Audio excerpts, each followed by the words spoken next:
Namaskara, good evening, and welcome to this evening's BIC Streams session in collaboration with Bangalore Literature Festival's World Lit series. Today's session is titled The Other Father of the Nation, The Legacy of Dadabhai Naoroji. And we have with us today the author of the biography of Dadabhai Naoroji, Dinyar Patel, and in conversation with him, Prashant Kidambi. Mahatma Gandhi called Dadabhai Naoroji the father of the nation, for those of you who are wondering why this session is titled as such. A title that today is reserved for Gandhi himself. In the book that is going to be discussed, Dinyar Patel examines the extraordinary life of this foundational figure in India's modern political history, a devastating critic of British colonialism who served in Parliament as the first ever Indian MP, forged ties with anti-imperialists around the world, and established self-rule or Swaraj as India's objective. So before we go on to the conversation, the bios of both the speakers will appear on the chat box, which is on the bottom of your Zoom screen. Next to the chat box, you will also find a Q&A box through which you may post your questions, observations, or comments through the session. And the Q&A will happen towards the latter part of the conversation, and Prashant and Dinyar will pick up questions from the Q&A box. So please feel free to use the Q&A box. And with that, I hand the baton over to Prashant. Well, thank you very much to the organizers for inviting me to take part in this conversation with my very good friend and colleague, Dinyar Patel. It's a particular pleasure to be here because I've followed Dinyar's research very closely over the years, from the time he was a graduate student researching in London.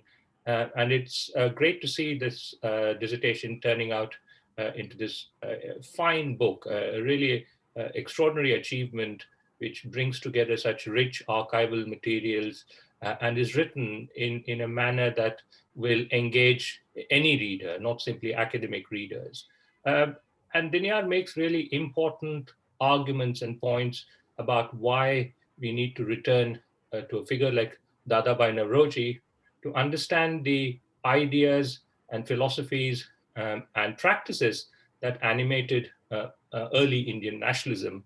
And today, I think more than ever, we need to return to those founding ideas to recapture India's distinctive contribution to the making of nationalism in the modern world. So there's much to learn from this book and much to enjoy. And I'm really looking forward to having this conversation with Dinyar. So over to you, Dinyar. First of all, I'd like to thank both the Bangalore International Center and the Bangalore Literary Festival, Ravi, Lekha, and of course, Prashant for being a part of this conversation. And thanks to everyone who has tuned in today. So I will begin at least with a short summary of what my book is about and also about Dadabhai Naoroji. And I think the best way to describe Naoroji is as someone who really straddled all different facets of politics and society in the late 19th and very early 20th century, not just in India, but in the British Empire and increasingly around the world as well. And let me explain precisely how that's the case. I mean, Naoroji was someone who was important to dynamics on, say, like the level of a city, in this case, Bombay, region, Western India, the community, Parsi community, but also increasingly the Gujarati-speaking community and a larger community that was forming in Western India. He was, of course, important nationally in India, but he was also important nationally in the United Kingdom as well. I mean, he was by the time the early 20th century rolled around, he was a recognizable figure in British politics. And lastly, by the 1880s and 1890s, he emerges as a global figure as well in the very beginnings of what we call now global anti-colonialism. I mean, his name and his writings appeared not just in the context of India and India's struggle against British colonialism, but also appeared as far away in places like South Africa in newspapers, the United States in terms of the writings and speeches of important political figures like William Jennings Bryan, anti-colonial figures in the US as well. And increasingly, you see his name and his scholarship going to all different corners of the British Empire. If you look in the Naoroji papers, you'll see letters from places like Cyprus, again, South Africa, places like Eastern Africa, and increasingly other parts of the world where a lot of Indians are based, places like China, Japan, Canada. Naoroji is not just an Indian figure, and he defies these kind of boxes which we tend to put people into when we think of biographies, and that's the case also in terms of the work that he did. I mean, Naoroji has hitherto been described as a moderate, an early nationalist, and an economic nationalist. And all of these characterizations are problematic. I mean, yes, he was an early nationalist in the sense that he was at the very beginning of the movement. He was also, pretty much the first nationalist.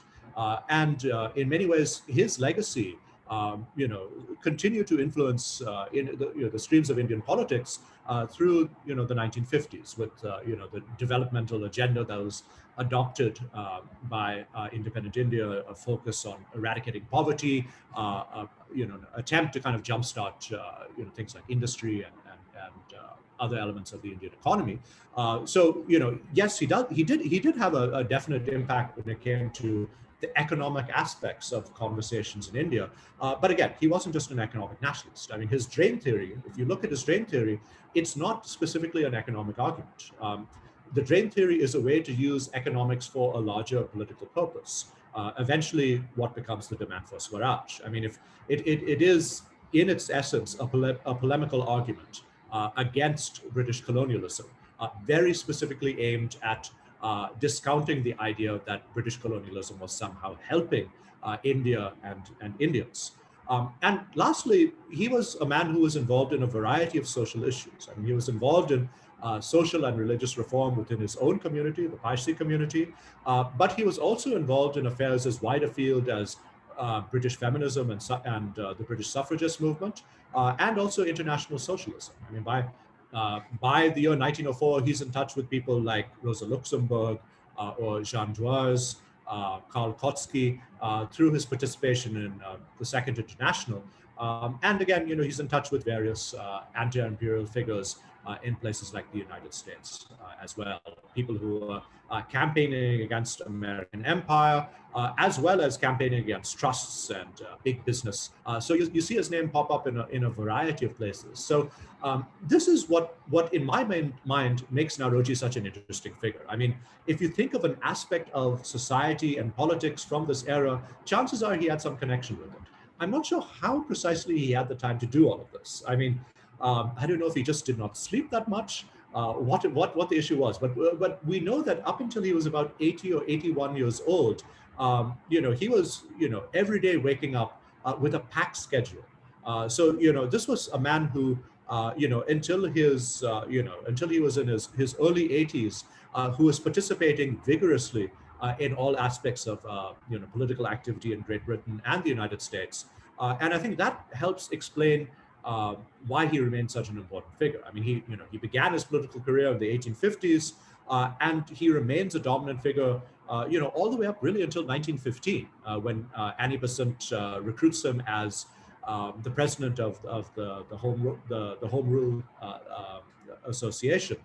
So I will end my presentation with that, and I think we'll get into question and answers now, first with Prashant and then with the wider audience. Thank you very much, Dinyar, for that. And there's lots to pick over in this book, and lots of themes that emerge in your biography. But let's just start with your own interest in Naoroji, because they say that to know the historical work, you should know the historian. So perhaps you could give the audience a sense of how you became interested in Dadabhai Naoroji and your own intellectual trajectory, as it were, which brought you to the study of this really fascinating character. Sure, sure. So, I am a Parsi, so I was familiar with who Naoroji was growing up, but I grew up in the US. So, I had a little bit of an outsider's perspective in that regard. And when I began my PhD, I did my PhD at Harvard beginning in, I think, 2007. I knew I wanted to do something related to nationalism and the Parsi community. And so Naoroji was an obvious choice. And eventually my dissertation evolved into something that was not just about Parsis and was about Naoroji as a political figure, again, not even just in relation to his activities in India, but globally as well. So that was the initial spark. I mean, a bit of a, familiarity with who this figure was growing up and such. But the other thing that really got me interested to work on Naoroji and specifically take a biographical approach was what I discovered about how South Asian history was written about when I was in graduate school. I was quite stunned by how little work, how little scholarship was present on early Indian nationalism, and how few biographies there were. And this is where I originally got in touch with people like Ramchandra Guha, who had written about the absence of biographies in Indian history, and it really struck me as being quite odd. I mean, here's this figure who had such an important impact on everyone from Gandhi, potentially to even someone like Jinnah, and yet the last really good biography on him was written in the 1930s, and no one had really engaged with his papers. People made cursory comments about how he was quote unquote a proto-nationalist, whatever that means, or a moderate, an elite, what have you, and these were really kind of skin deep characterizations of the man and the politics. And I thought clearly there must be more to this picture than, as I mentioned, I really felt that there was probably much more to this man's story than what had been encountered, and what I encountered at least in scholarship related to Indian history. And obviously, I think any of us who take a biographical approach, especially in the stage of a dissertation, will get some pushback. But I was lucky enough that all of my advisors were quite supportive, and again, I had people like Ramchandra Guha who were supporting me also in this endeavor. So that's pretty much a general introduction to where the book came from. Okay, so you get interested in this figure. How did you then go about putting together the story? Because obviously Naoroji was a famously sort of peripatetic figure. He lived in different places. A long periods of his life was spent in Britain, but there was also the backstory of where his family had come from and so on. So how did you then decide, what were the mechanics of finding the materials? Give us a sense of how you went about piecing together the story, including the discovery of the Naoroji papers and what was in it. Right. So, as many in this audience will know, archives in India can be quite problematic places to work with, right? I mean, modern India does not have a very good track record of keeping historical materials intact and in good condition. Luckily, Naoroji's papers were in quite good condition. I mean, they were in Bombay for decades after Naoroji's death. By the time of Naoroji's death, he might have had as many as 60,000 documents in his collection, which is large, very, very large by any standard. And they eventually were put in the National Archives of India in Delhi, by which time they had been cut down in half to about 30,000 due to damage and the wear of time and weather and such. But still, it was a good collection of materials. So. There's this large collection of about 30,000 materials sitting at the National Archives. Most of it is organized. There's a good chunk that's not. And so when I went in, I was kind of expecting to go through everything in about a year, and that did not take place. It took me about 2 years to go through only about half of the papers. And, there's still thousands of papers I've not gone through, in this collection. Most of the material I was looking at had barely ever been looked at by historians at all. I mean, the other historian who'd taken a large look at the Naoroji papers was S.R. Mirotra, who passed away about 2 years ago. And so he really was an important guide in this respect. I mean, he was telling me, look, this collection is a very important collection in terms of Indian history. Hardly anyone has used it. It's very difficult to use, but it's worth your while. And I discovered when I went into this collection just what he meant by its difficulty. Material decays. So oftentimes when you read the material, you're reading holes. You're not reading ink upon paper. That ink has actually corroded away due to acid in the ink. So it was a bit of a kind of like a it could be a bit of a detective mission to find out what exactly was going on. Key letters would be missing. Sometimes the incoming letter was there, but the outgoing letter was not there. So you had to kind of reconstruct conversation. And again, the most challenging and again, the most exciting part was that hardly anyone had looked at this material before. So you're really, I was really kind of reconstructing conversations and dialogues between these important political figures in India and Great Britain and around the world to a large degree for the first time. And that was extremely exciting. I mean, you got to see the inside dynamics of Naoroji's relations with someone like, say, Henry Hinman. Hinman was an important socialist figure in Great Britain, the founder of the first British Socialist Party, and Hinman was quite a character. I mean, 30 years later, you could still kind of feel the force of his character come from the letters that he was writing. I would look at his correspondence with people like Bairamji Malbari, who was a social reformer based here in Bombay. And likewise, I mean, Malbari and Naoroji were very close friends. So their correspondence was very spirited. And again, you could tell kind of the force of personality coming out over there. And then there would be other figures like Gandhi, where I knew that there were a lot of there was a lot of correspondence between the two men, but hardly anything survived. I think there were a total of 6 letters that survived from Gandhi in the Naoroji papers. So what do you do with that absence? How do you reconstruct something where only maybe 10% of the surviving material is there? So it was a challenging process, but extremely enjoyable also. I really enjoyed kind of like the kind of perusal that was necessary in order to fit together the story. Well, I can empathize, and there's a lot that's very familiar, especially this sense of the historian in the first instance as a kind of detective. You're trying to piece together stuff that's lost. And perhaps readers who see the finished book in their hands and read the fine prose are perhaps not entirely cognizant or aware of the fact that all this work has had to go into actually piecing together the story. So you've pieced together you've collected the materials, you've got your sources, and then of course for the biographer there is the important challenge of how you actually tell the story, because there's one way of writing biography, which is one thing after the other, and leaving nothing out and being as exhaustive as possible and bringing in all the personal stuff, especially in the case of public figures, to bring in all the personal elements, but also all the public activities and so on.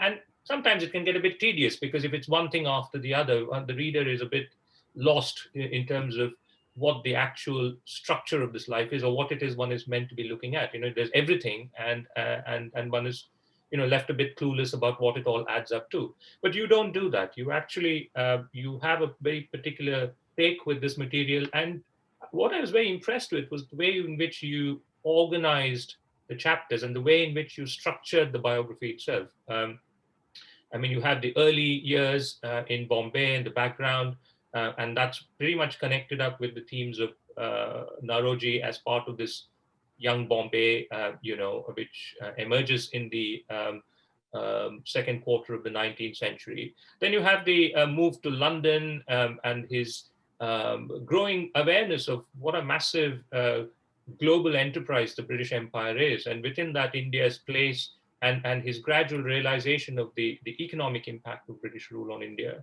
Then you have his move from, as you say, theory to practice, that he then wants to start doing something about it. He just doesn't want to analyze it. And so you have him taking part in elections in Britain. Extraordinarily, can you imagine an Indian standing for the British Parliament in the high noon of empire? So you have the story of his career as an MP, the way he stands for elections, that whole process, what that entailed.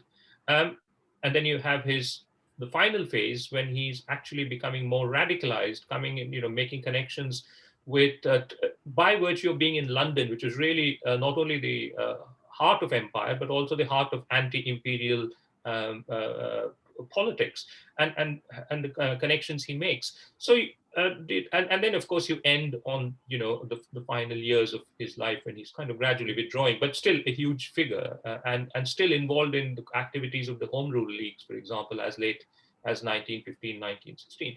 So it's a 90-year life, and you have this very analytical, very sort of extremely effective way of telling that story through these particular conjunctures and these different stages in his life. Can you take us through that process about how you decided to tell the life this way? Was it because obviously this was not simply given, you had to construct it. Tell us a bit about your thought process and how you put this, take the sources and turn it into the story.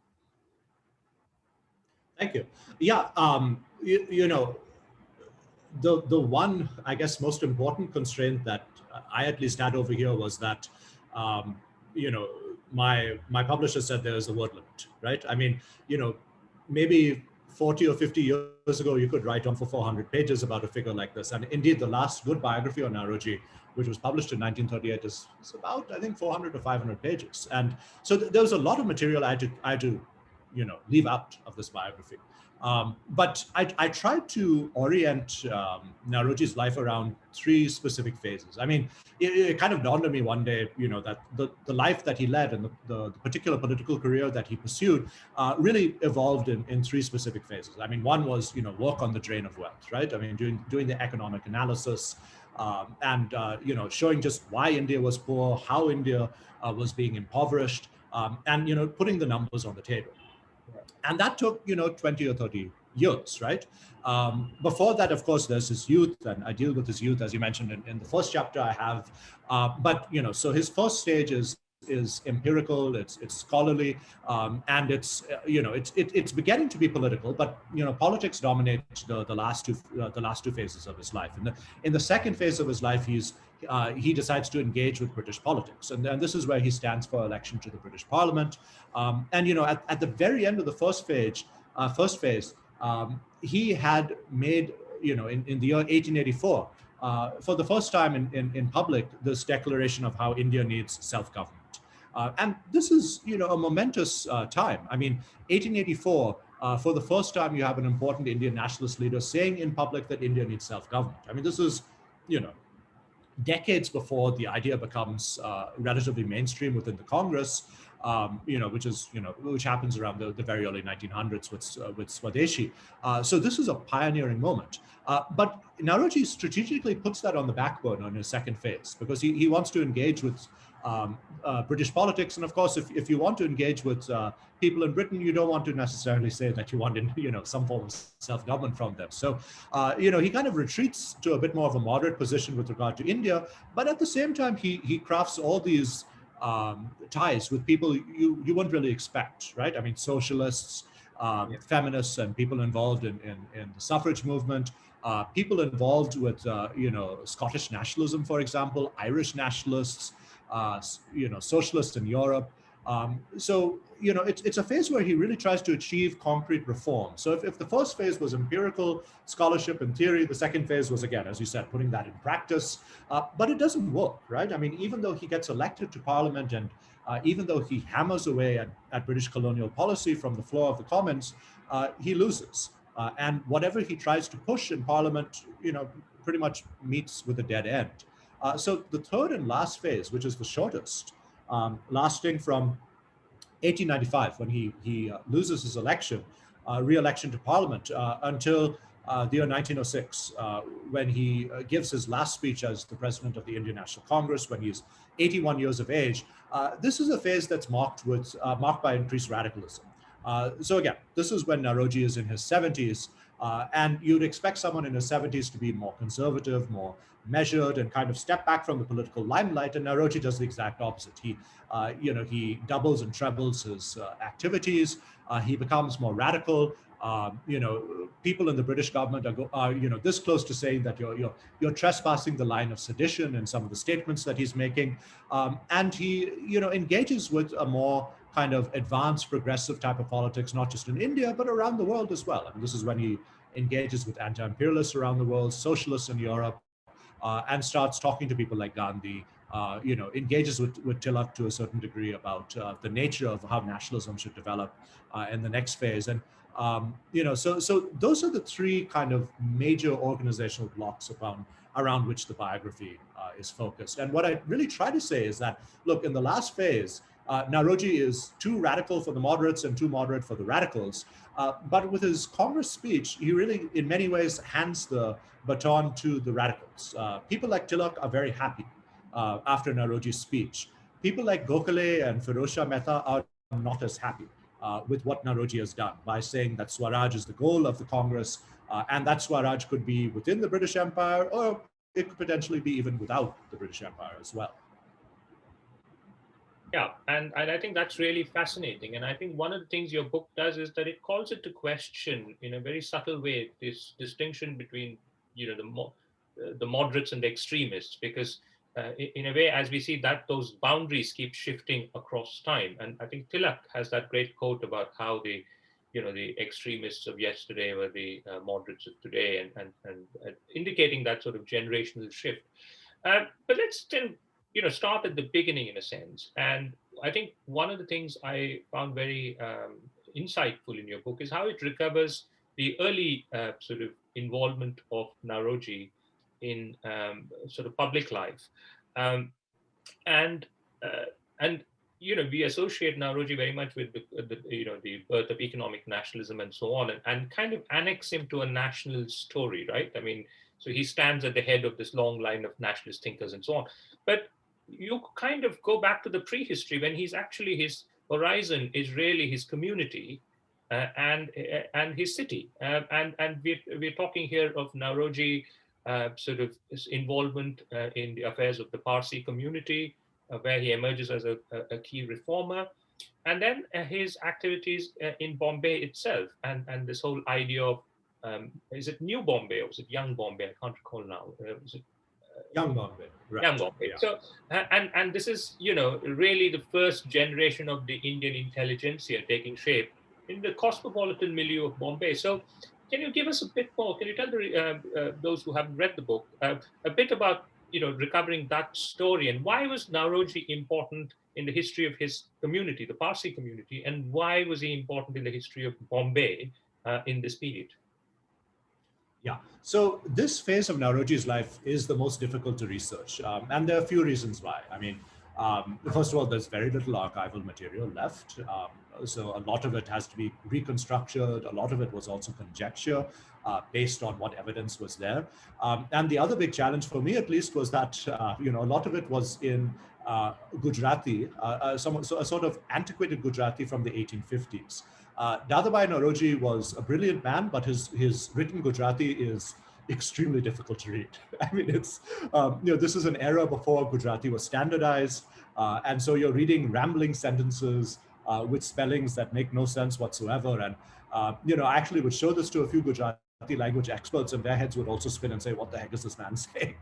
So it was a difficult thing to research, but it's also it was in many ways kind of the most colorful chapter in his life, because you really read about not just about how Naoroji develops as a person, but how Bombay develops as well. So Naoroji was born in 1825 in Bombay. A lot of people think that he was born in Navsari in Gujarat, but he himself talked about how he was born in the neighborhood of Khadak, which is basically today's Bindi Bazaar. Those of you who know Bombay will know JJ Flyover. When you go over JJ Flyover, you're going over his neighborhood. So he grew up there. He grew up in a relatively poor family. I mean, his family had left rural Gujarat, probably because of famine and also just because of the general poverty of an agricultural lifestyle.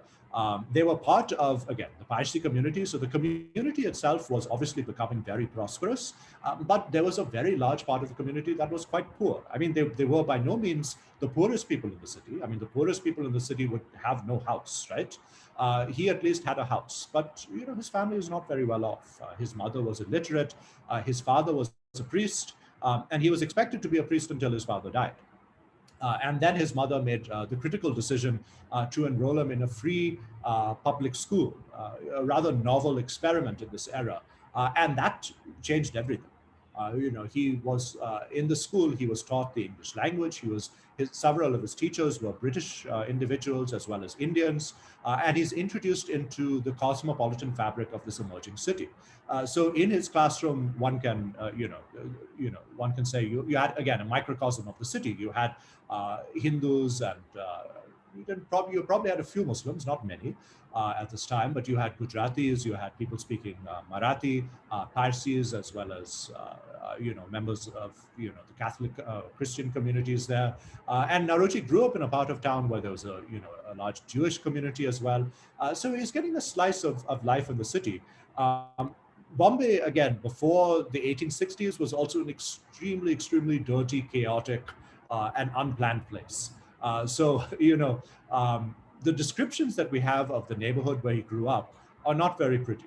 Dinsha Vacha would talk about how, basically streams of sewage would lap up against the foundations of houses, things like that. Right, so it's not the greatest of places to live in, but it was exciting and it was growing.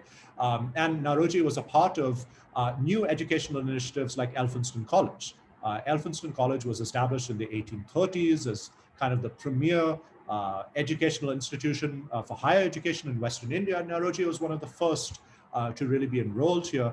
And this was an exciting, dynamic place to be in because, again, not just English people or British people were teaching here, but Indians were as well. I mean, one of Naoroji's professors was a man called Bal Shastri Gangadhar Jambekar, who was a brilliant guy, absolutely, a polymath, someone who taught Shakespeare along with calculus. He tragically died, I think, when he was around 32 years of age due to typhoid. But this kind of polymathic tradition that Jambekar had was bequeathed to people like Naoroji. So Naoroji grew up as a student in Elphinstone, not just specializing in one thing, but excelling in all things. So, we know from records in Elphinstone that he was a top-ranked student in political economy. He did well in things like astronomy, what we now call physics, mathematics. He was very good at. He would lecture on things like the steam engine. And also you would talk about things like, politics and history. So this polymathic tradition was something that kind of distinguished Bombay in this era. There are many other polymaths, people like Bhaudaji Lad or Naoroji Fardunji in this era. And so, there was a lot of intellectual ferment going on in this era. And consequently, you get what's now called Young Bombay, this period of where this intellectual ferment was meant to broaden out into wider society and bring reform and spread education across the board in Western India. Yes, and I think it's really fascinating because I was reading C.F. Andrews' account of Zakaullah in Delhi, and that culture of the period between the 1820s and the 1850s in Delhi. And so you have this period before the Great Rebellion, the Great Uprising, when you actually have a new kind of order that's emerging, which is sort of bringing together Western knowledge, Indian traditions as sort of a very critical ferment that was happening, I think. And then, of course, the rebellion happens and cuts that short. And you had this, I think, happening in places like Bombay and Calcutta, but also in Delhi. One of the ironies of this, of course, is there are two things that struck me here. One is this thing, the irony, as I was about to say, that we think of Naoroji as standing at the head of a long tradition of secular nationalism involving the economic critique of British rule and then the political critique around representation and so on. But what is very interesting is that in many ways, Naoroji's career might have been very different had he not moved to this new education society institution and then Elphinstone College, because he was training to be a priest. right? It's one of those, could one call it an accident of history? Was it one of those chances that he might have ended up just training to be a priest and not embarked on this career that he did? Absolutely. I mean, he's very clear when he says that, when his father died, when he was around 4 or 5 years of age, everything changed in his life. He came from a priestly Parsi family, which could trace its descent back, several hundred years, probably 800 or 900 years in Navsari. And it was expected upon him, since he was actually the only son of his parents, to continue that priestly lineage. And he did become, there are two levels of priesthood in the Zoroastrian religion, and he became, a priest at the lower level. So, I mean, he did complete a certain modicum of priestly training, but he did not become a full-time priest. And so you're right. I mean, the death of his father really was in many ways an accident of history, and it propelled him on a very different course of life.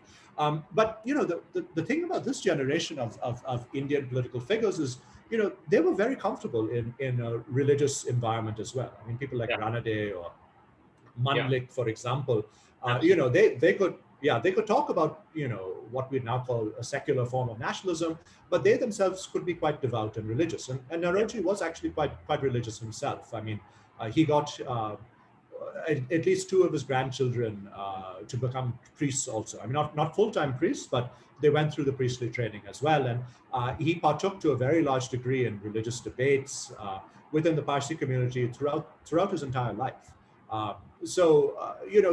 He wasn't one of these people who just kind of shoved religion to one side. I mean, he was not like Agarkar, who was, say, fully secularist and such, an atheist. He had a very strong religious side to him as well. And the second point that it struck me was that, in a sense, when one looks at the relationship between the personal and the political, there's often a tendency to argue that early Indian nationalism came out of a sense of frustration at the lack of opportunities that the first generation, or secondly, the first two generations of educated Indians confronted in a colonial milieu. And in Naoroji's case, that is not true, because he is quite successful. He becomes the first professor, at Elphinstone College, and he has very good relationships with Europeans in Bombay. And Bombay, of course, is distinctive in this sense that the strength of Indian capital in Bombay meant that bourgeois Indians had more of a more equal standing, if not, of course, the power relations were still there, but they were, the relations with the Europeans were better than they were perhaps in other parts of India. So in Naoroji's case, this relationship between the personal and the political doesn't quite stand, does it? You're right. I mean, it's throughout his life, he engages with people who are not just British, but within the British Indian government. One figure that he debates a lot with about British policy is a man called Erskine Perry. Perry was chief of the Supreme Court in Bombay until I think around 1851-52, and thereafter goes into the India office in London. Another person who is one of his best friends for the duration of his life is George Birdwood. Birdwood was conservative. Birdwood worked in the India office, and Birdwood actually worked to get Manshiji Bhavanagri elected into the British House of Commons in 1895 as kind of like an opponent to Naoroji's political views. Nevertheless, they remained close friends throughout their entire life. And the debate could sometimes be, quite lively. I mean, I remember reading a letter from Erskine Perry in the 1870s where he said, "Oh, Naoroji, you keep on saying we British are bad, but here's evidence to the contrary." And we don't have the response, but we can assume that Naoroji offered his own evidence about why, he thought things were wrong. So, he got along very well with those people in the government who were British, who were, I guess, open-minded enough or Catholic and liberal enough to accept points of criticism. Now, there were many people who were not that way, right? Not just in the official community, but in British society at large in India. And those are the people who would charge Naoroji with saying, you're being seditious, or, would attack him vigorously on personal grounds and such. But there was a group of Britons who engage with his ideas. And, even more interestingly, there were a group of Britons who agreed with him. People like Alan Octavian Hume, William Wedderburn. There was this tradition of kind of like mavericks within the Indian civil service, who people who went to India and either themselves kind of went native or believed that the whole principle of British imperial rule in India was wrong. And so these in many ways became some of Naoroji's greatest supporters. I mean, Hume and Wedderburn and Naoroji were kind of a triumvirate in Indian nationalism in this era. And Wedderburn and Hume were pilloried by their fellow Britons, but they were beloved by Indians in this era. And so we then have this break in the mid 1850s when Naoroji decides to take leave from Bombay and goes to London. And that was quite an extraordinary move, given that he had a secure position. He was well established in Bombay. And I just wondered whether you could give us a sense of what exactly, was he a bit of a risk taker in this, that, he was somebody who wanted this new challenge, or was it something that he felt he had to do? Can you take us through a bit, through us what he might have been thinking in terms of making this move? So the background to this is that in the year 1854, so Naoroji was working at Elphinstone College as an assistant professor, but in the year 1854, he gets appointed as the first full professor at Elphinstone College, who was Indian. And again, this is quite a big event. I mean, this is commented throughout the length and breadth of the government in Bombay. This was a moment where it was really a big event in terms of the advancement of Indians within Elphinstone, but also showing that Indians could, be as good as a Briton, in an educational structure. And just a few months later, he resigns. It catches most people off guard. Why would you do this? Why would you instead decide to leave and go to Great Britain? And in Britain, he joined a few other Parsis in trying to set up a company which would deal in the cotton trade. So why would you give up this lucrative, prestigious position and go halfway around the world to work in something completely different? Well, at least later on in life, Naoroji said one of the reasons why he wanted to do this, and I think this goes back to your question of maybe not wanting to be a risk taker, but wanting to try something new, is because it's at this time that the modern Indian civil service comes into being. And when I say modern Indian civil service, I mean an organization where people were trained, to study, at places like Haileybury and other places, and had to take exams in order to enter the civil service. And now, for the first time, there's a chance that Indians themselves could be admitted to this the service. I mean, theoretically, it was open for all, right? If you pass an exam, you're in. It doesn't matter who you are. Of course, there were practical bars put upon that. So one of Naoroji's reasons for wanting to go to London was because he wanted to be there in order to help any Indians who decided to take the civil service exam. And within the 3 or 4 years, the first Indian comes, a man called Rustamji Hirjibhai Wadia, a fellow Parsi. Very characteristically, there were attempts to disbar Wadia as a candidate. The age limit was mysteriously dropped while Wadia was there, and he was disqualified. And so Naoroji realized he could be there for a reason. I mean, he wrote scathing letters to the India office saying, "Why are you doing this? This is not, this kind of completely invalidates the meritocratic nature of this examination process." So he realized that he could fulfill a function on behalf of the larger Indian political movement, which was starting at this time, by being an advocate.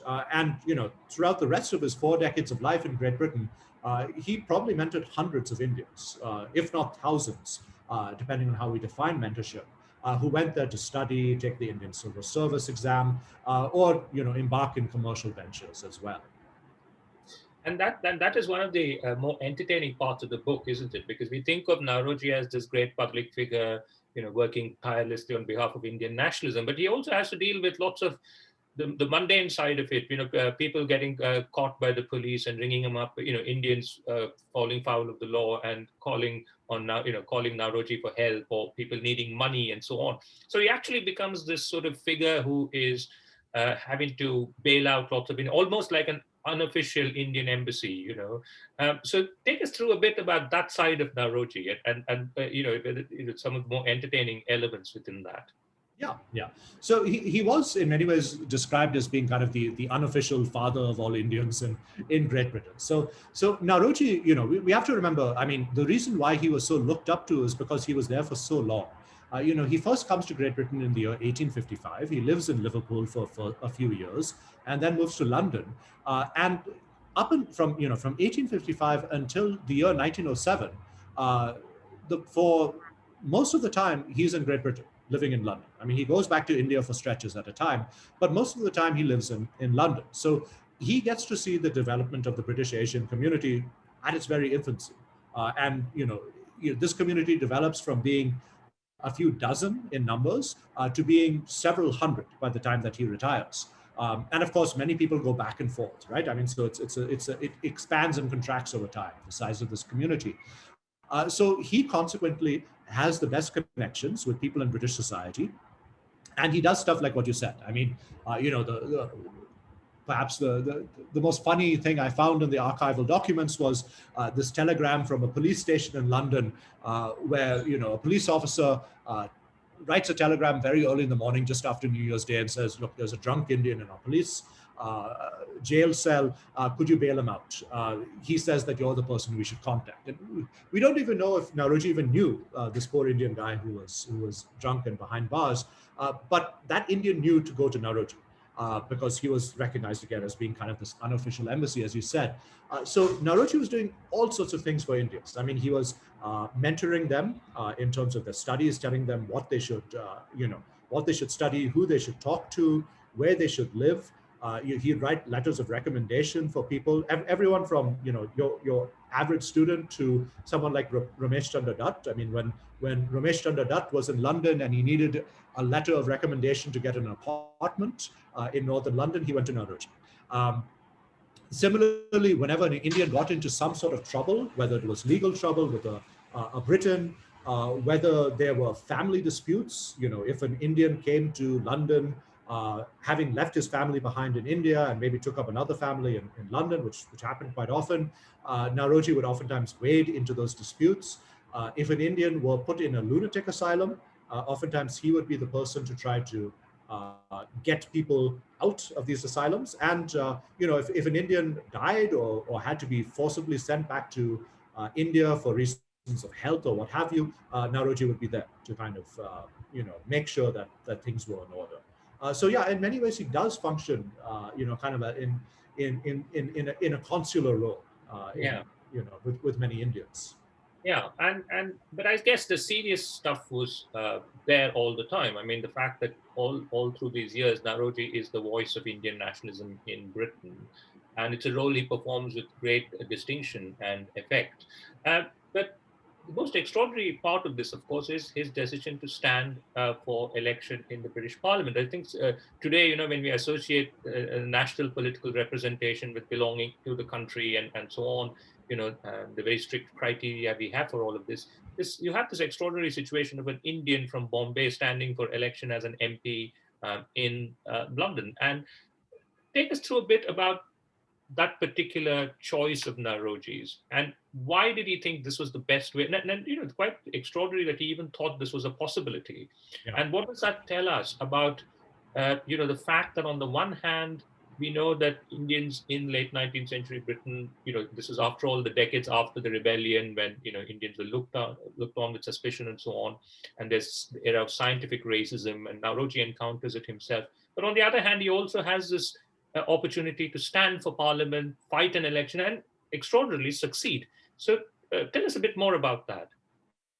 Yeah, it's, on the surface, the idea that an Indian was standing for parliament in Great Britain in the 1880s and 1890s sounds absurd, right? I mean, it sounds spectacular. But the more you dig into the history of this era, you realize that there were reasons for why people like Nauroji did this.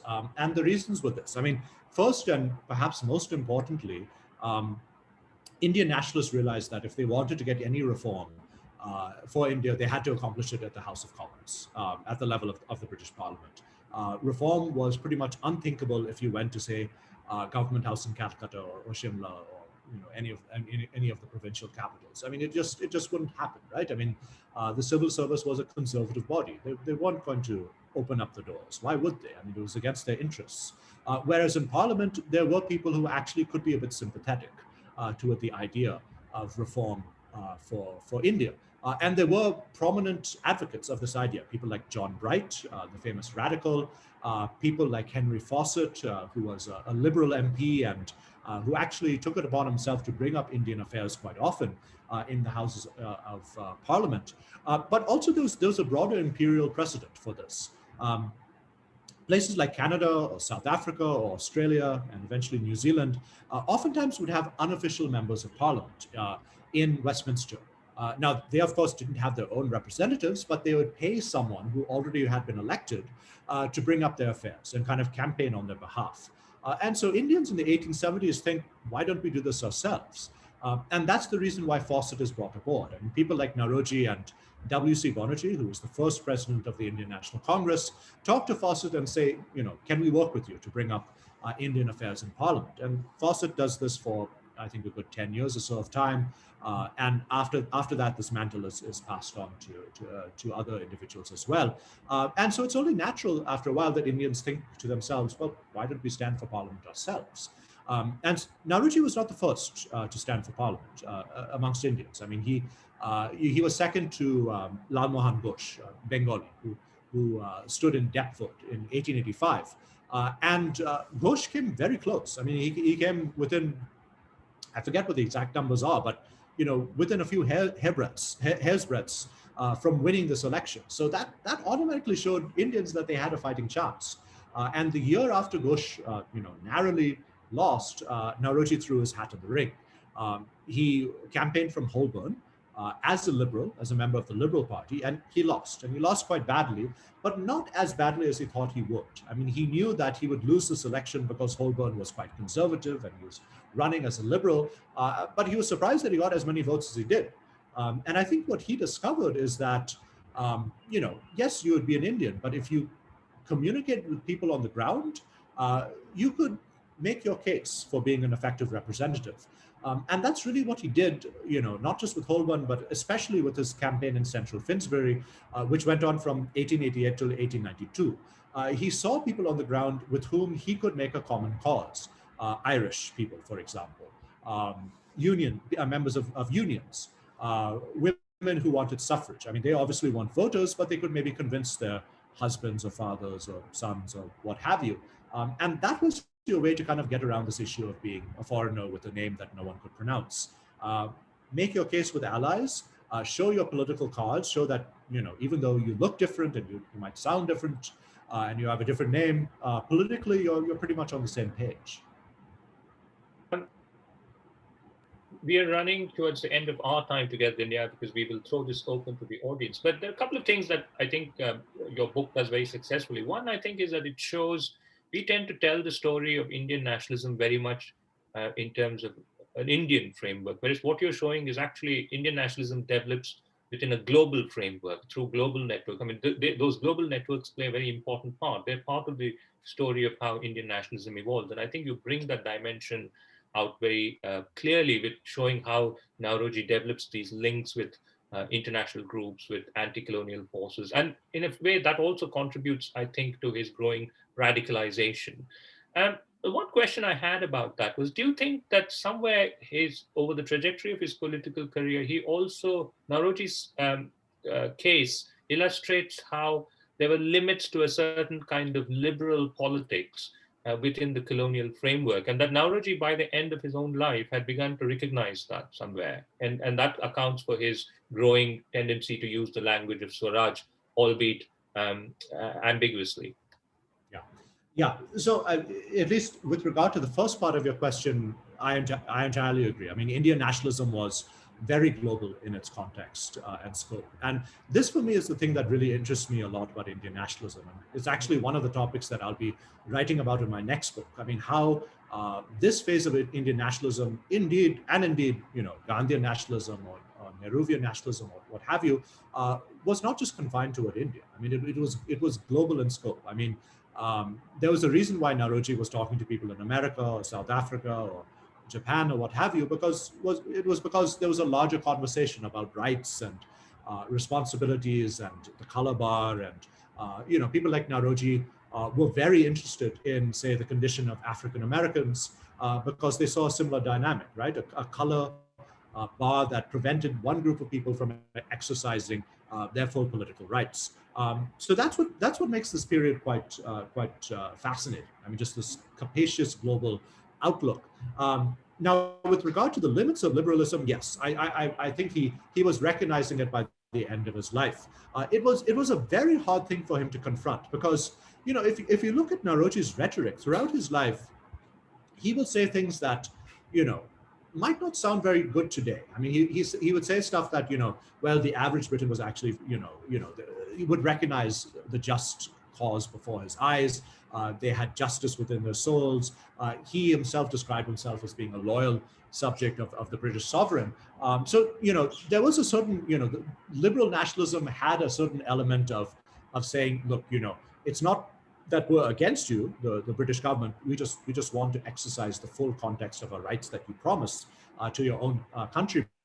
And by the end of his life, he was having to realize that this idea of what academics would call imperial citizenship, the idea that an Indian could enjoy the exact same citizenship rights as a Briton living in London was an impossibility. I mean, it's around the same time that Gandhi comes to the same conclusion. I mean, Gandhi realizes in South Africa that this is not going to happen, right? I mean, Gandhi obviously, we know that Gandhi called himself a loyal subject of the empire in the 1890s, and by the early 1900s, he realizes this is not, not exactly working out.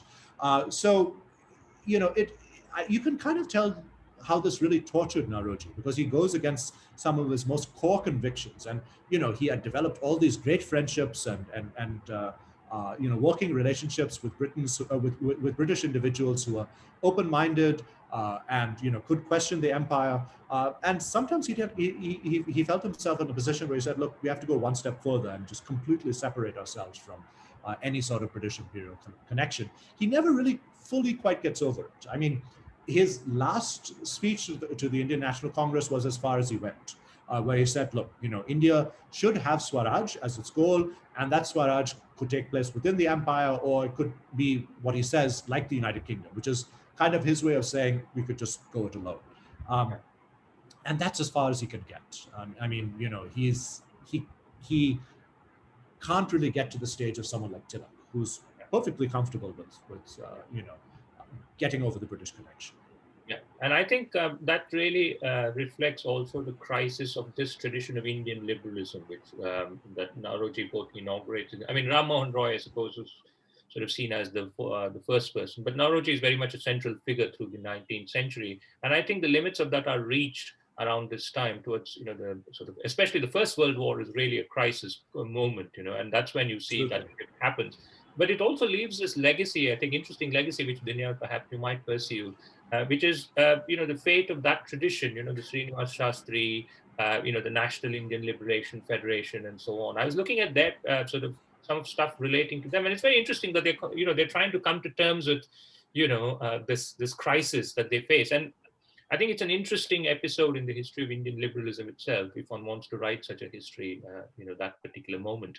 But anyway, I think we've covered a lot of ground, and I'm sure there are lots of people. I can see questions coming up here in the Q&A. So I'm going to toss, I've been asked to toss these questions at you, Dinyar, so feel free to fire away as soon as I finish.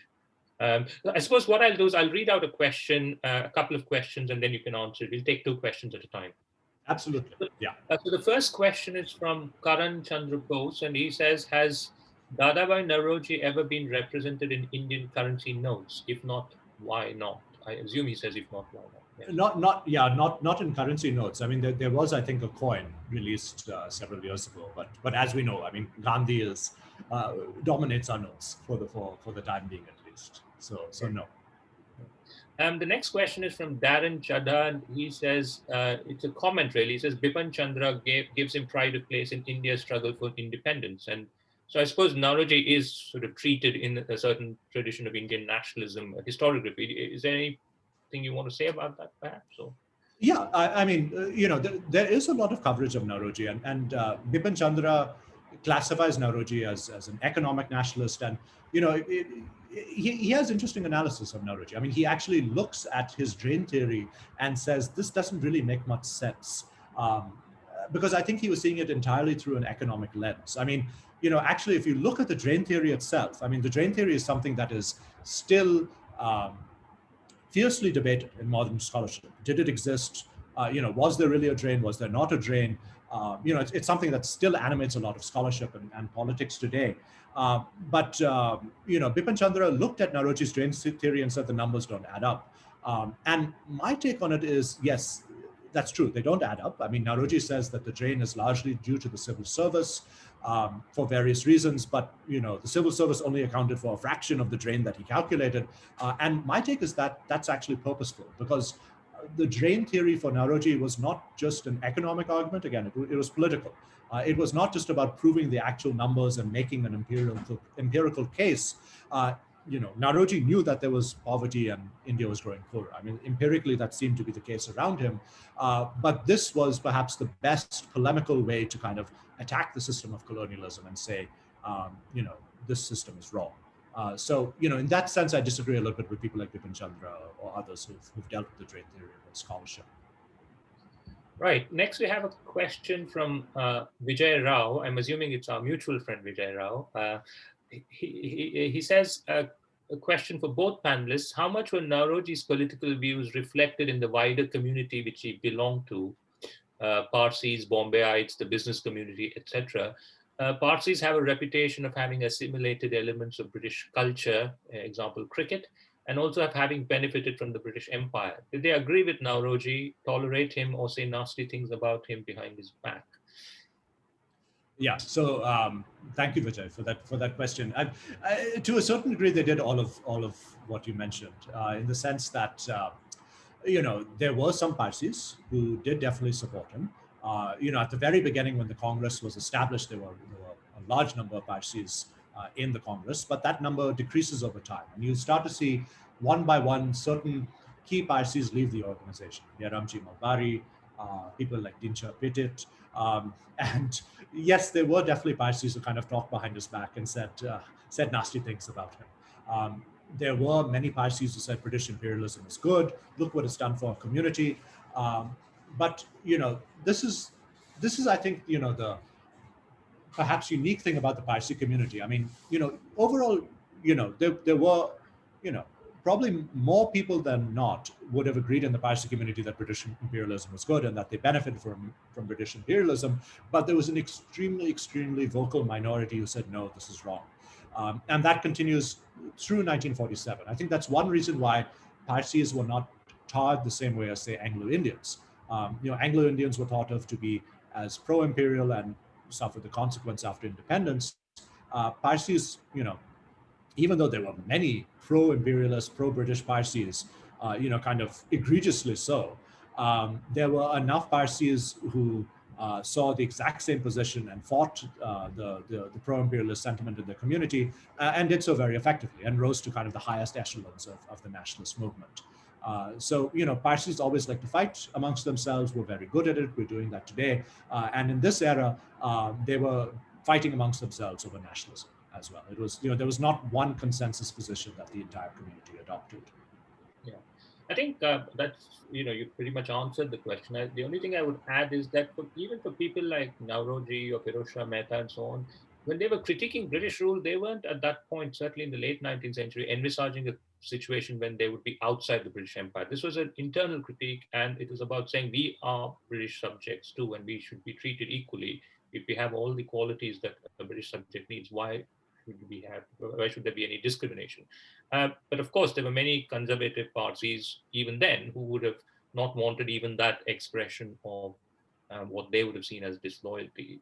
And so I think it is quite a complicated question. I think it does change after the 1920s. Gandhian nationalism, I think, takes many Parsis into the more sort of, there's a more conservative element which becomes more prominent because they see Gandhian nationalism as being, the whole question of mass politics becomes very disturbing for, I think, a lot of parties who see this as a dangerous turn. I think. And they were Yeah. not alone in this regard. There were lots of other communities too who saw that the same way.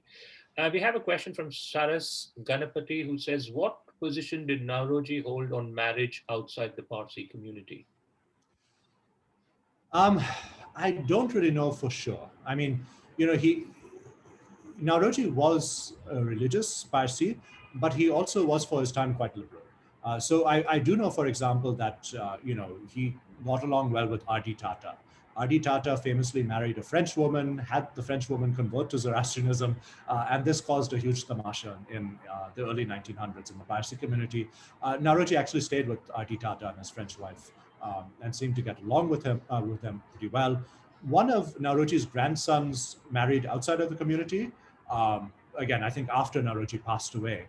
So it's an issue that affected his family as well. But I you know I found no evidence really of him supporting one camp or the other over here. We have a further comment from Dharain. Sorry, I read that wrong. My apologies. I'm sure that, like Jamshedji Tata, he too suffered personally from insults by the worst of the Brits. The liberal ones were far and few between, so the personal was political. Yes, I think that's true. And you too talk about the comment by Salisbury about Nauroji, the black man comment. Do you want to say something about that, perhaps, in this line? Yeah, sure. So yeah, when Dadabhai Naoroji runs for parliament, you're right. I mean, when he's thrown before the British public, he excites all sorts of opinions, and there certainly were racist opinions that were thrown against him. Oftentimes, it was members of his own Liberal Party who had some of the most nasty, invectives against him. He was called all sorts of things, a black. I won't say the words, but he was called whatever racist term you want, just because the idea again of an Indian standing for parliament was not something that was welcome. But sorry, before I get to this, I'll just mention, the most famous instance of racism took place in the year 1888 when the British Prime Minister, Lord Salisbury, who was sort of known for putting his foot in his mouth for various things. He was famous for making several gaffes. He gave a speech in Edinburgh where he said, look at Dadabhai Naoroji. He tried to stand for Parliament in Holborn. He lost. No Englishman should elect a black man to office. They should vote for their own people. And this causes a firestorm in British society at the time, because even though British society was very racist, this was considered a step too far. The Prime Minister himself saying this about an individual who was standing for Parliament. So it actually excited a great deal of sympathetic mobility on Naoroji's part. I also approached this issue of racism with the belief that, well, clearly Naoroji would have received more racist swabs than the opposite. And I was actually surprised when I went into the archives to see how many letters had been written by ordinary British people saying to Naoroji saying, look, even though you're Indian, we have no issue with you being elected, and we like your political views. This was something I encountered not just amongst educated Britons. There was one letter, and again, half of the letter was there, the other half has been eaten away by termites or what have you. So it was one of those things where you had something that was incredible, but you only have half of it. But it suggested that even agricultural workers in one part of Great Britain were excited about Naoroji entering Parliament.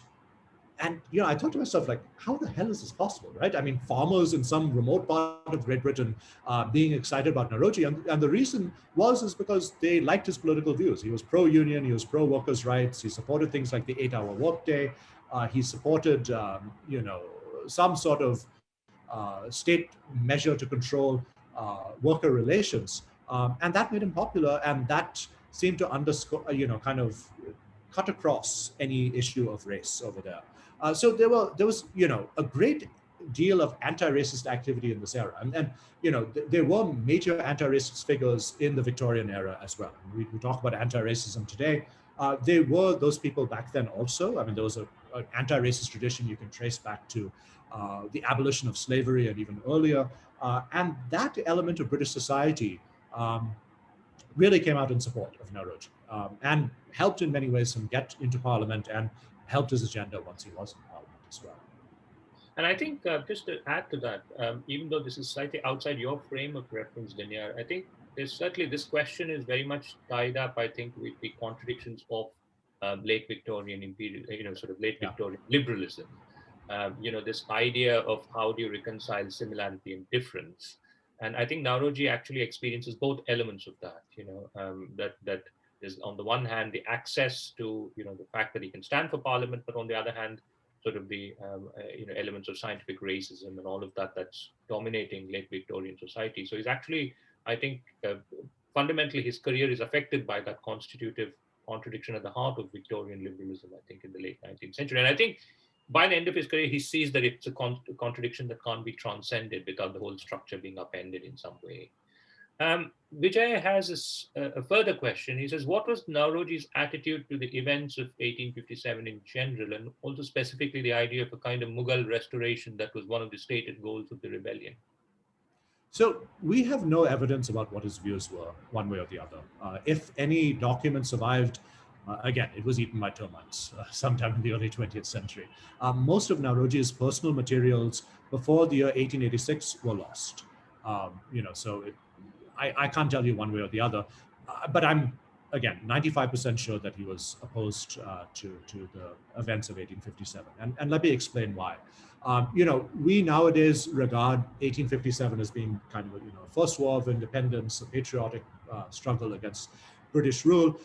Educated Indians in this era did not think that way at all until the 1910s, 1920s. And, people like Savarkar's work on the mutiny really helped change that narrative. Before that period, the mutiny was regarded as kind of this shameful chapter,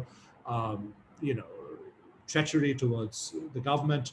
I'm not necessarily sure whether Nauroji would believe that, but the thing that most educated Indians would not have liked about the mutiny would have been basically what you addressed in the second part of your question, the restoration of the old order, Mughal rule, kind of this old order of society.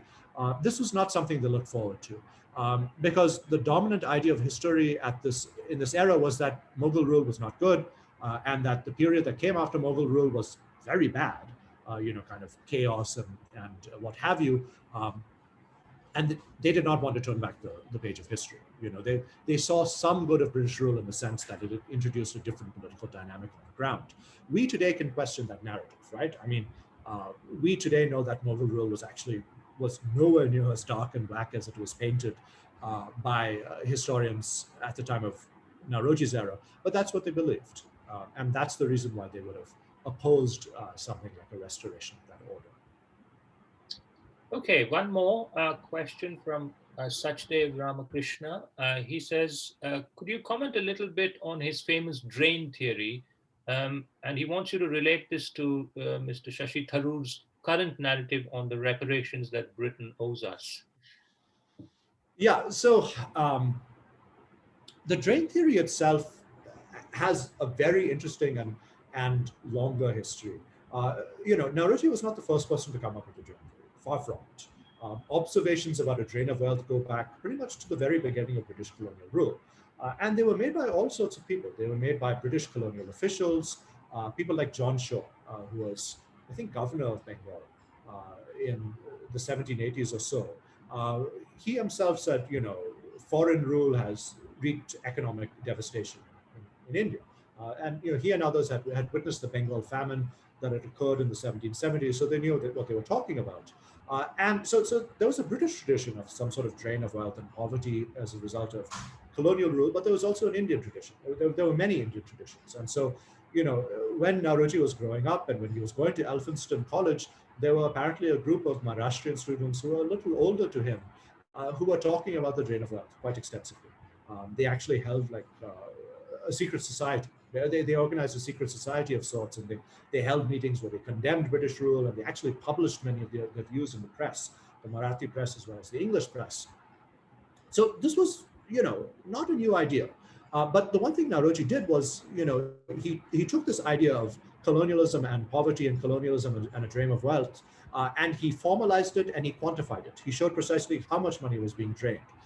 He showed how the drain was taking place. I mean, when he laid out his drain theory in the 1860s and 1870s, he said, 33 million pounds every year was being drained out of the country, which represented 1/4 of all revenues collected. So here you have quantification. Here you have evidence, according to Naoroji at least, that 1/4 of all revenues was being taken out of the country, and therefore India was growing poorer by roughly 1/4 every year. Okay, he said, X amount is being taken away by military expenditure, X amount by the civil service, X amount by extraction of resources, so forth and so on. And he, so that's one element of why Naoroji is so closely associated with the drain. The second element is because he married this to a clear political objective. And that clear political objective, of course, becomes Swaraj. That the only way you can reverse the drain of wealth and stop it is by achieving Swaraj. That's the only way that you can stop the cycle of impoverishment. And, for those of you who are interested in the drain theory, Shashi Tharoor's writings represent one stream of thought, the idea that the drain was real, the drain was big in terms of its total output and the cost it made to India, that Britain owes some sort of reparations towards India. And certainly Naoroji, by the end of his career, was actually using the word reparations when he talked about Britain's relationship with India. He actually thought that the best form of reparations that Britain could give to India was self-government. So he actually writes to the Prime Minister, Campbell Bannerman, in 1906 and says, give us self-government as reparations. Now, there is, like I said, the drain theory is still very, very vigorously debated today.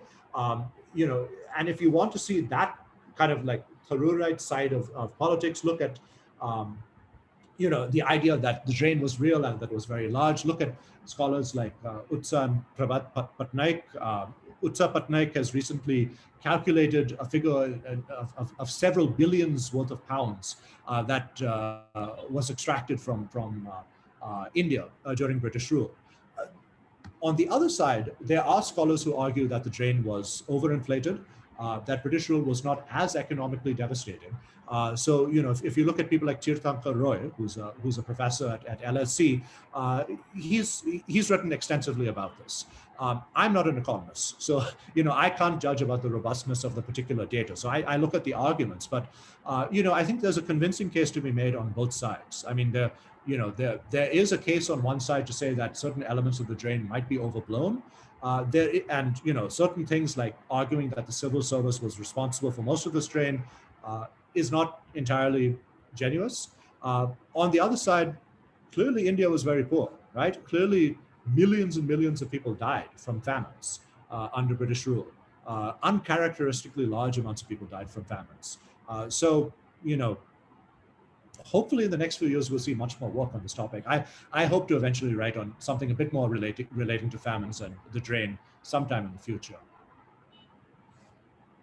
And of course, there is one question, but I just wanted to make a point. There's also this very interesting bit in the book where you talk about the fact that at the same time as Naoroji was in London and developing all these ideas about the drain and getting really a sense of the economic underpinnings of British rule in India, you also had his contemporary, also a grand old man and also the father of a particular political tradition, Karl Marx.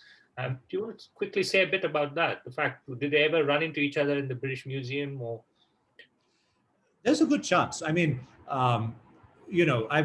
talk a little bit about this in my book. So Marx in the year 1881 writes to a friend of his in Russia and talks about something like a drain of wealth.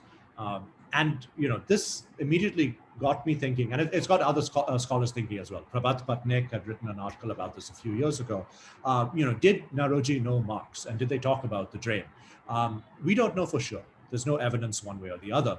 But we do know that both Marx and Naoroji had a common friend, Henry Hinman. And we know that Hinman did talk to Marx about the drain. Hinman became one of the biggest British proponents of this idea of the drain of wealth, and he passed along this idea to Marx.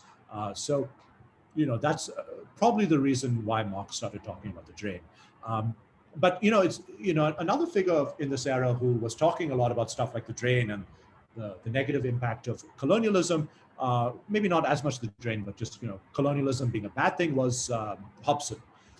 And Hobson comes out with this big work, Imperialism, a study, um, exactly at the same time that Naoroji's book, Poverty and Un-British Rule, comes out. Yet, I have found no evidence of the two talking to each other, very strangely. I mean, so even though it was a small world at this time, it was easy to miss each other. So there might have been some misconnections with both Hobson and Marx on Naoroji's case. Yeah, fascinating stuff. Okay, we're going to end with the final question, which appropriately enough, because your title is The Other Father of Indian Nationalism, we end with, of course, Gandhi and Naoroji. And Sharat Naik asks, how similar were Gandhi and Naoroji intellectually? We'll end with that. Good. So on the surface, obviously there are very big differences, right? I mean, Naoroji hewed very closely to what we would call today a constitutional strategy. I mean, he did not want people breaking laws, even though towards the end of his life he was okay with, some element of, say, boycott and elements of the Swadeshi movement. He wrestled with those issues. Gandhi, of course, had developed very different techniques by the time of Naoroji's political retirement. And of course, Gandhi took a very different, took the Congress in a very different direction from the liberal heirs of Naoroji, right? After Naoroji's death. But, I'll end by using an anecdote, which is given to us by R.P. Masani, who wrote the first big biography of Naoroji in 1938-39. And Masani and Gandhi were both passengers on a ship leaving London for India, going back to Bombay in 1931 after the failure of the Round Table Conference. And by the 1930s, many people in India had regarded Naoroji as being a mendicant, too moderate. He was too pro-British, etc. So his political fortunes were down, and so Masani, who would eventually write a biography on Naoroji defending him, turned to Gandhi and said, do you think Naoroji was right in his era? Do you think that all these criticisms of Naoroji are fair? And Gandhi said, look, I think Naoroji was right in his era to pursue the particular strategy that he pursued. And I also think that if Naoroji were alive today, he would be following me. And that, I think, brings out the one major point of similarity between Gandhi and Naoroji, in the sense that both of them did not have one fixed political view. Their ideas were always evolving in a much more progressive and radical political direction. I mean, Gandhi, when it comes to caste, when it comes to democracy, when it comes to any other issue, is a very different figure in 1919 in comparison to what he is in, say, 1941 or 47 or what have you, right? I mean, he's far more advanced, far more progressive, far more open-minded. He's the person who gets more kind of open-minded as he grows older. Naoroji was the exact same way. When he was in his 20s and 30s, his rhetoric was very pro-British. I mean, he said British rule had bad elements, but overall it was quite good. When he starts to talk about the drain theory, he says, the drain is bad, but maybe we actually owe it to ourselves to pay Britain for some of the benefits that it's given to us. Now, those views are completely discarded by the time that Naoroji is in his 60s and 70s and eventually his 80s. He also becomes more radical and, I would say revolutionary, but, kind of, on that edge, right? Out of the kind of like progressive edge. He gravitates more and more in a leftist direction as he gets older. He becomes more of a socialist, where he was a member of the Liberal Party. He starts gravitating more towards what becomes eventually the Labour Party. So that's really what unites Naoroji and Gandhi. They continue to kind of question their own core beliefs and become, and retain an open-minded perspective on things and kind of, question their core beliefs as they grow older. I think that's what really kind of sets apart a unique leader in that sense. Okay, I think we're completely out of time here, but thank you so much, Dinyar, for a wonderful book and for so patiently answering these questions. I would urge everyone to read it. And for my own part, I think one of the things, accomplishments of this book is that it actually makes us think about this early history of Indian nationalism differently. We tend to think there's a false equation between the moderate politics and elite politics. And actually, what you show is that Naoroji was plugged into so many networks, so many people, ordinary people related to the things he was doing and corresponded with him. And he symbolized something for lots of thousands and of people, and that perhaps he was not as elite, as even though he was elite in his by the time he finished, he was a member of this elite, but he had these networks and he was plugged into a larger world, and you draw the richness of those networks and the richness of that world beautifully. So thank you very much, and yes, and I look forward to running into you in the archives at some point.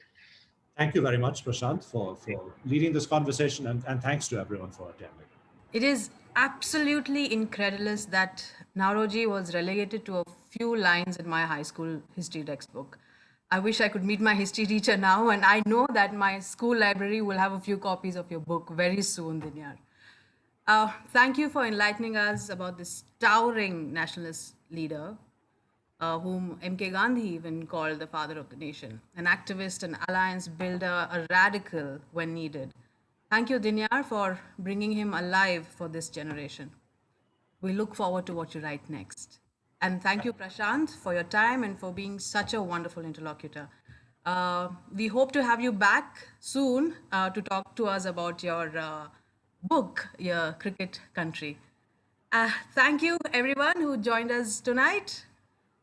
Good night and see you next time.